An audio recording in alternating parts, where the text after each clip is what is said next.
welcome people from St. Francis of Assisi and Bickerton.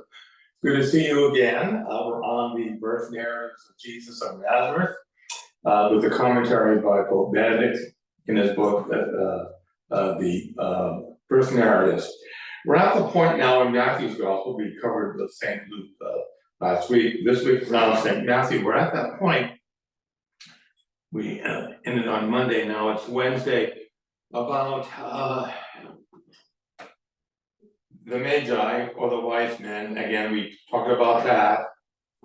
And now, after Jesus was born in Bethlehem of Judea, wise men came from the east in Jerusalem.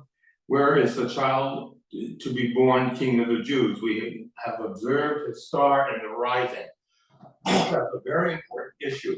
The celestial and philosophical issues that phrase brings about in the birth narratives. Benedict makes a very good point in his book. He says, if these wise men, led by the star for the search of the King of the Jews, represent the movement of the Gentiles toward Christ, this implies that the cosmos speaks of Christ, even though its language is not fully intelligible to man in his present state. The language of creation provides a great many pointers.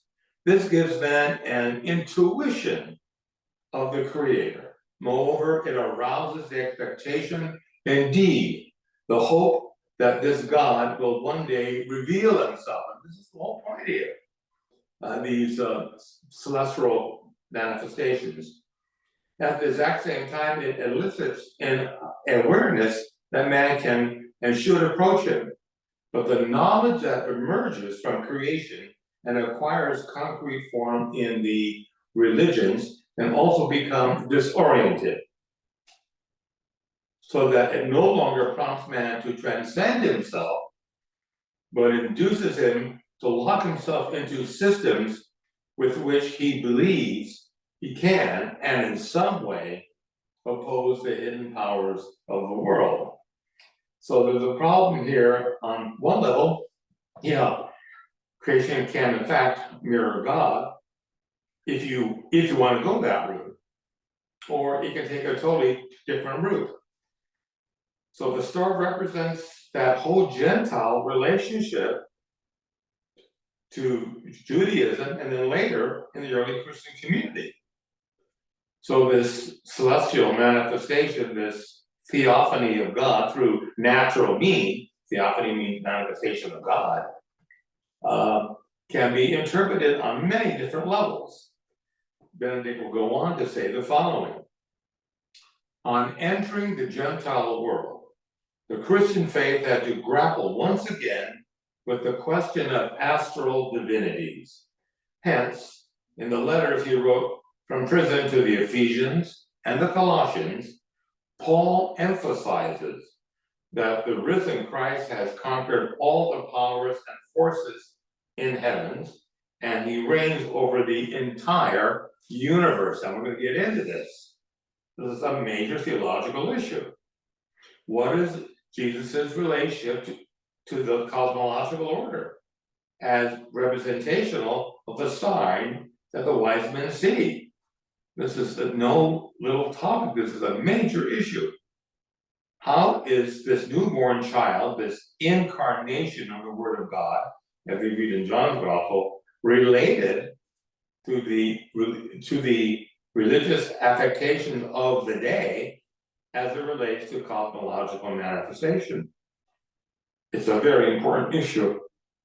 The story of the wise men's star makes a similar point.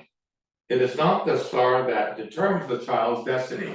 Key point. It's not the star that determines the child's destiny. It is the child that directs the star. It's not the other way around. If we wish, we may speak here of a kind of anthropological revolution.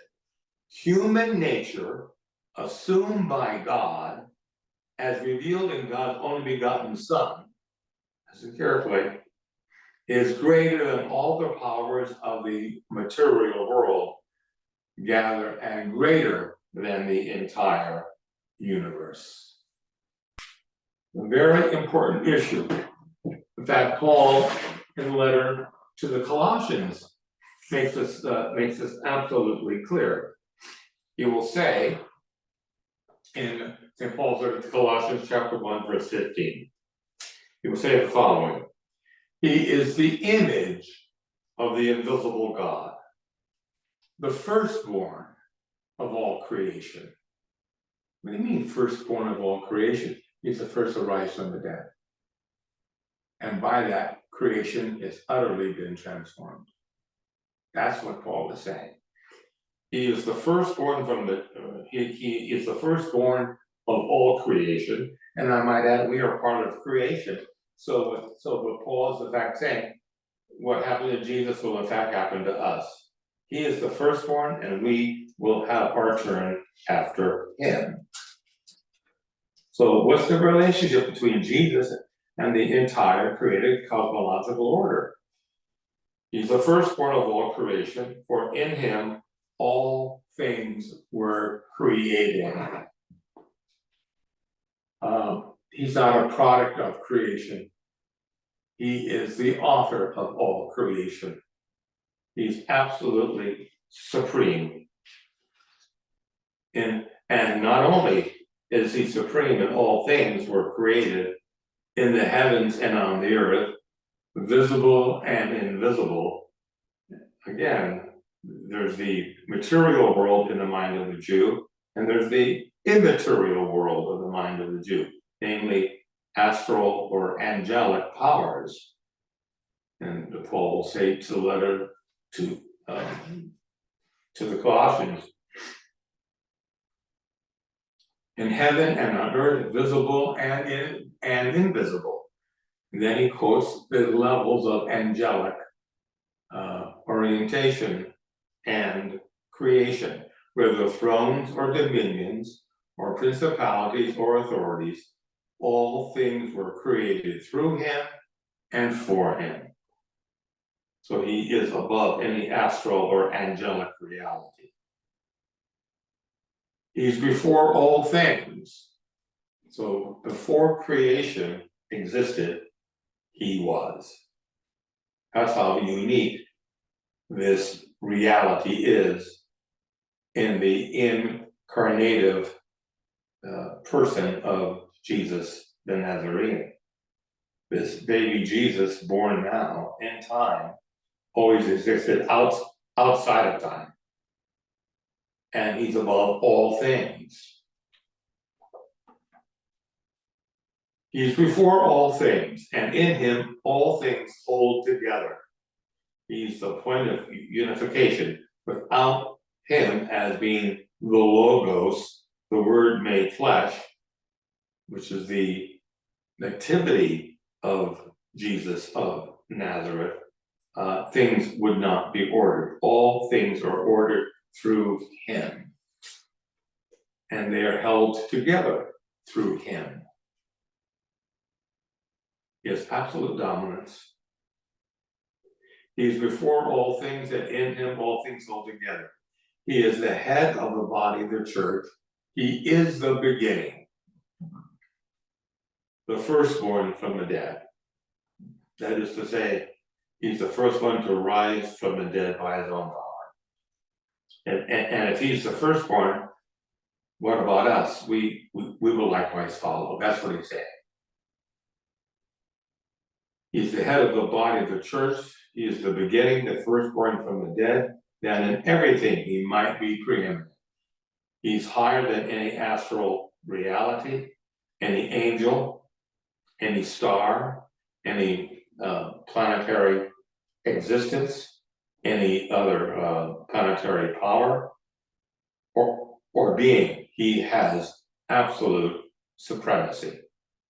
This is the infant that's now being born in the gospel. Okay. But he's the head of the body of the church. He is the beginning, the firstborn from the dead, that in everything he might be preeminent. For in him all the fullness of God was pleased to dwell. Okay.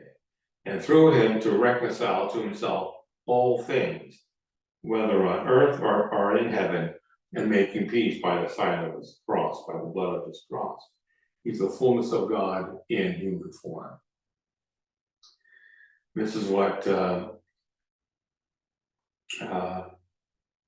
Herod and others simply don't understand, who is in fact being born. Who is this king of the Jews?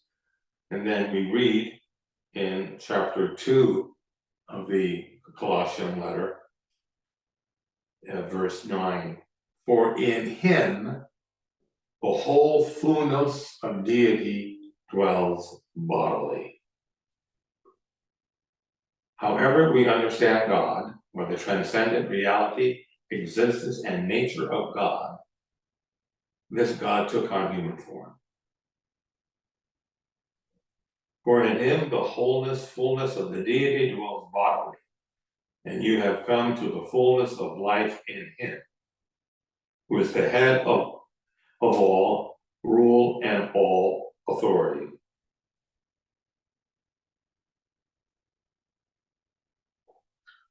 So he makes it very clear in verse 20, if with Christ you have died to the elemental spirits of the universe, why do you live as if they still belong in the world? He has absolute supremacy. That's what Paul is in fact saying. And so the text is that we've seen his star rising, and we've come to pay him homage. Who is this Jesus?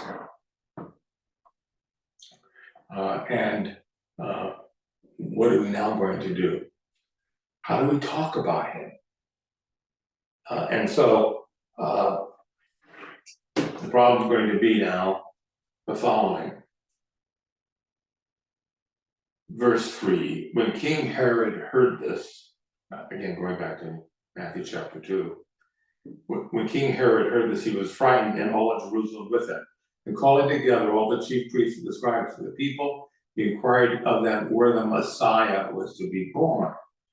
So this is not just some sort of monarchical usurper. This is the Messiah, the long-awaited anointed one coming from God, who was to in fact restore Israel to its proper throne and to its proper place in the world. And they told him, in Bethlehem of Judea, for it has been written by the prophet, again, this is Isaiah, and you, Bethlehem, in the land of Judah, are by no means least among the rulers of Judah, for from you shall come a ruler who is to shepherd my people Israel. Okay. Then Herod secretly called for the wise men and learned from them the exact time when the star had appeared. Then he sent them to Bethlehem, saying, go search diligently for the child. And when you have found him, bring me word so that I also may go and do him homage. Well, why would Herod do that? He's not out there. He's not there to do him homage. He's out there to destroy him. He is a usurper of monarchical power, and he's not going to put up with this. So who is this newborn king? I'm the king of Israel. You know, if there is a Messiah coming, I should have been notified. And I am still king of Judea. Okay. So at this point, then Herod secretly called for the wise men and learned from them the exact time when the star appeared. Then he sent them to Bethlehem, saying, go and search diligently for the child. And when you found him, bring me back my word, so that I may also do him homage. He's not there to do him homage. When they heard the king, they set out, and there ahead of them went the star they had seen at its rising, until it stopped over the place where the child was. Okay. Herod is very interesting.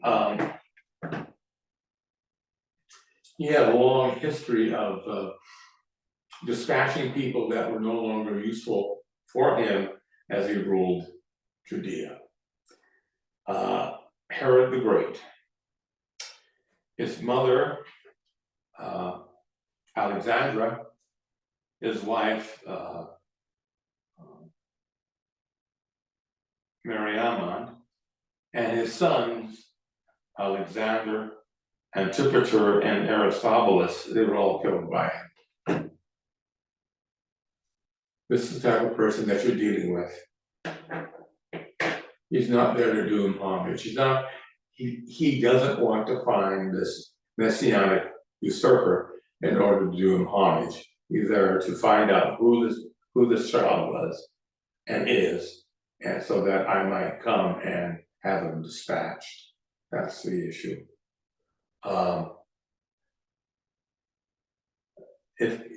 It's a very complicated situation. When you are a ruler, you have the authority to dispatch and to bring into existence things that will help you. In this birth narrative, we are finding that Herod sees this newborn king or this messianic figure as an absolute threat.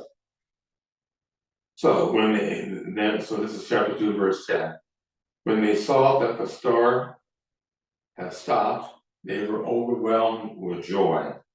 On entering the house, they saw the child with his mother Mary, and they knelt down and paid him homage. Notice there's no Joseph, it's just simply Mary. And again, what's fascinating is that there's a 2-year difference between the birth and the adoration by the Magi. So there's a transference of certain chronology here that has to be understood. It's not what you would see in a typical nativity play. And they knelt down and paid him homage. Then opening their treasure chest, they offered him gifts of gold, frankincense, which is used for worship, and myrrh, which is used for burial. And having been warned in a dream not to return to Herod, they left for their own country by another route. So again, this is reminiscent of the Old Testament issues. Is this newborn king a rival to Herod? That's the question. Okay. Then in chapter 2, verse 13, now after they had left, the angel of the Lord appeared to Joseph in a dream and said, "Get up, take the child and his mother and flee to Egypt, and remain there until I tell you, for Herod is about to search for the child to destroy him." That's the real issue. And of course, take the child and his mother. Notice it's not tell Joseph and tell Mary, take the child and go. The emphasis is not on Joseph. Joseph is not the father. Mary is his mother. And again, they're out to destroy them.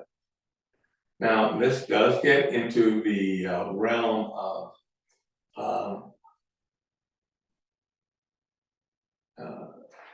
the slaughtering of the firstborn.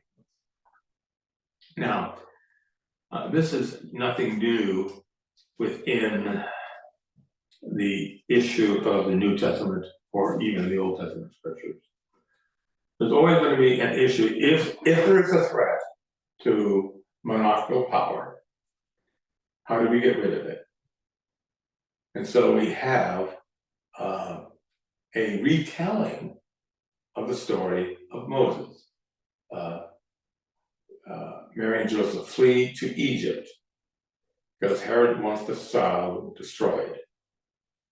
Okay, is that similar to what we have in the New Testament and the historical books that are found post New Testament, the issues of Josephus and the Jewish wars and the Jewish antiquities, Josephus mentions that Herod killed his wife, his mother, and 3 of his sons.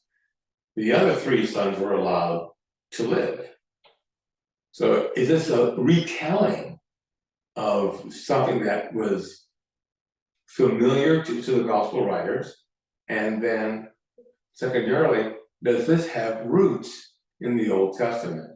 The killing of children in order to stay in power.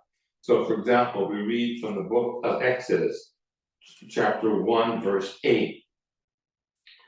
Now there arose a new king over Egypt who did not know Joseph. And he said to the people, behold, the people of Israel are too many and too mighty for us.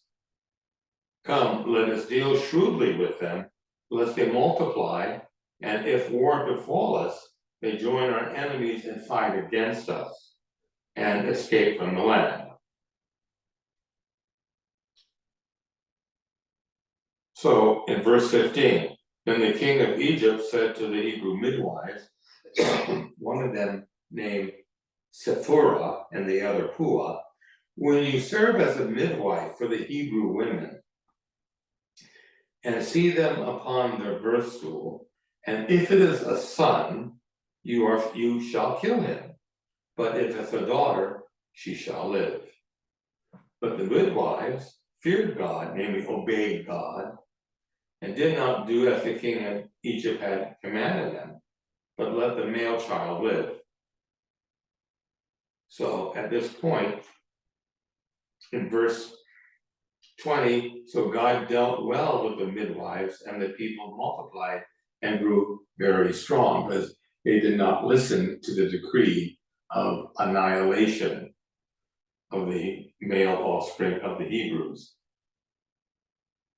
So God dealt well with the midwives, and the people multiplied and grew even stronger. And because the midwives obeyed God, he gave them families. Then Pharaoh commanded all the people, every son that is born to the Hebrews, you shall cast into the Nile, but you shall let the daughters live. So that's a very interesting point here, where in fact, the killing of the firstborn, there's a certain biblical precedence for this. And so we continue. So to repeat, now after they had left, the angel of the Lord appeared to Joseph in a dream again. It's very interesting. For the Gentiles, there are celestial manifestations of God's reality, but in Judaism, it's a dream. So that is the conduit by which revelation takes place. That's the conduit. So at this point, the angel of the Lord appeared to Joseph in a dream and said, get up, take the child and its mother and flee to Egypt and remain there until I tell you. For Herod is about to search for the child to destroy him. Then Joseph got up, took the child and his mother by night, and went to Egypt, and remained there until the death of Herod. Notice the line, took the child and his mother, it said twice. Nothing about Joseph. Take the child and his mother. Rather, Joseph, rather than take your son and your wife Mary and flee to Egypt. No, that's not what it said. Take the child and its mother. Because Joseph is not the father. He's not the father at all. So again, this is almost like a retelling in terms of secular history. King Herod, many wives, many children, and anyone that got in his way was simply dealt with swiftly. Now, again, that is one imagery. Then we go back to the book of Exodus, and it's the exact same thing. How do you kill usurpers? How do you kill how do you stop the manifestation of a growing threat? And so in both cases, Matthew would have known this. Matthew would have known the issues contained within the book of Exodus. He would have known, and he uses that as a platelet by which he can describe an actual incident in the life of Jesus. Now, there's some scholarship that would say that this is a non-historical manifestation of the godlike activity. It's non-historical, that it is basically a literary device. Others would say that it's a mythological story to indicate origins of various things. Some scholars say that it's basically Haggadic. Haggadah is a type of theological, spiritual, or moral story that's based upon an actual historical event or events. And so rather than saying it's mythological, many times when people use the term myth, they think it's, as something that's untrue. No, that is not myth. Myth, from a purely anthropological point of view, is probably the most poetic understanding of human existence. It is a literary form to express the attributes of human existence and why things are the way that they are in a poetic form. It's not meant to be scientific. It's meant to be creatively descriptive of human endeavors, human activity.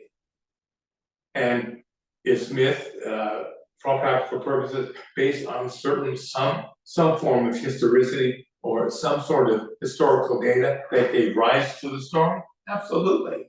So myth doesn't mean fairy tale. Myth doesn't mean legend. Myth doesn't mean that there's no truth that is contained within the narrative.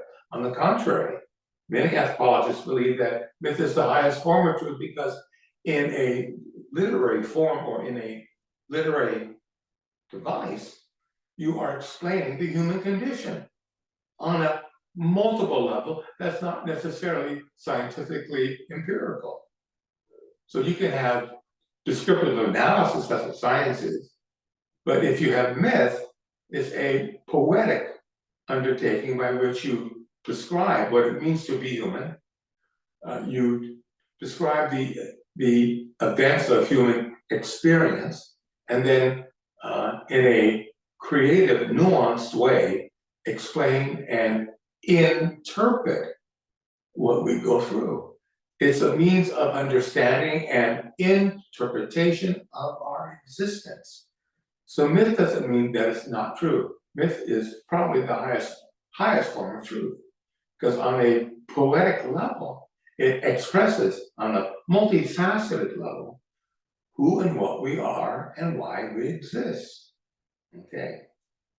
That's why in Jewish literature, it is Haggadic. You have an actual historical experience, an actual historical event that is expressed later on through a fashionable means of understanding where another level of meaning or interpretation or understanding is applied to this historical event.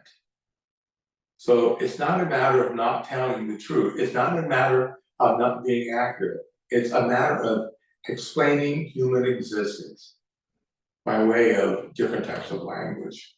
So you have to keep that in mind. So when they say, well, are the birth narratives historical? Well, I would say this: they are Haggadic. The birth occurred. How do we express the outpouring of God's manifestation in human form in a way that is culturally, historically meaningful, perceivable, and understandable to a group of people for that time period? And all because it's different from 21st century historicity doesn't mean that it's less than. or it's less truthful, or it's less accurate, or it's less chronological. What it means is a different posture, it's a different understanding, it's a different descriptive analysis of how we make sense of human nature and the human condition. How do you describe human activity? What does it mean? Is there a higher meaning other than the visuality of empirical data? Is there another level of understanding? You see. So for those people that would hold, well, the birth narratives are really ahistorical or non-historical, they are a literary device, or they are mythological, be very careful of how you use those terms, because those are loaded terms. That's why when the anthropologist talks about myth, he's not talking about fairy tales. He's not talking about that which is untrue, or that which cannot be empirically verifiable. No. Myth is a poetic expression of what the human condition is and what human experience is. And so, rather than saying, are the birth narratives historical or non-historical or ahistorical, I would say, look at it for what it is. It is a form of Jewish writing which tries to explain how the presence of God in creation is now present in human history. Through the definitive actions of God in the specificity of one person, Jesus of Nazareth. That's the issue. That's the real issue. So it's not a matter, is this more true or less true? Wrong question. You look at the text for what it is. It's Jewish writing, and from a faith-filled perspective, it is inspired writing by human authors, guided by the Spirit to articulate a certain revelatory disclosure of God's truth. You know, that's what Revelation is, God's self-disclosure, who and what he is, in time and in history through human experience. And God raises up certain individuals to articulate his divine presence through human experience. So when you read the birth narratives, keep that in mind. Yes, it is agape. It is a certain way of writing about the human condition from a Semitic Jewish standpoint. And I think that has to be clearly understood here. So, then Joseph got up, took the child and his mother by night, and went to Egypt, and remained there until the death of Herod. This was to fulfill what had been spoken by the Lord to the prophet, out of Egypt I have called my son. Okay, see, that is the connection. Is Jesus, this newborn child, to be a Moses-like individual? In both cases, they're out to kill him. Moses was put in a tiva on the river, captured by Pharaoh's daughter, raised as an Egyptian, but being Hebrew, later on understands God's call for him, and then is God's utmost prophet to articulate God's revelatory self-disclosure as seen through the Torah. Now we have Jesus, God's only begotten son, and they're trying to kill him. So there's a parallel here. And the fact that Herod himself had members of his family executed. It's a retelling of that story. What happens when you have absolute monarchical power and there is a threat, there's some usurper out there that's gonna try and take over? How do I stop that? You have them liquidated. So what happened to the children in Egypt land, the Jews in Egypt land? What happened to the babes in the New Testament that are killed because Herod wants to kill every newborn son under the age of 2, ascertaining from the time the Magi came to him and now Herod himself killing members of his own family. Okay, so at this point, we are at the point where we will continue this episode with the killing of the children and what that means this evening. Brian, any questions? Thank you, Father Jude. Yes, we will now be taking questions. If you do have a question, feel free to type it in the chat. James and Ron, I noticed that you guys have your microphones available. If you have a question, feel free to unmute yourself. I'll give it a few minutes.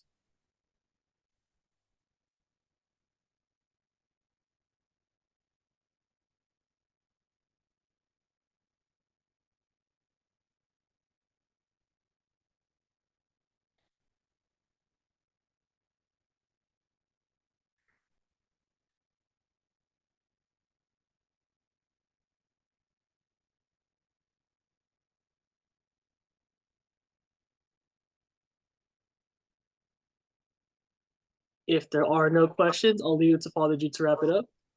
Thank you, Brian. Yes, so we are now coming towards the end of the Matthean narrative.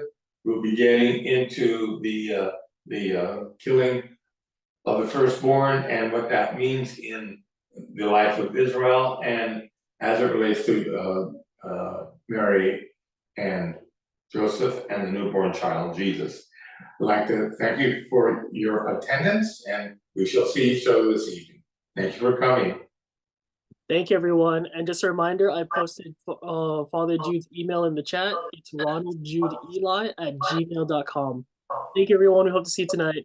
Goodbye.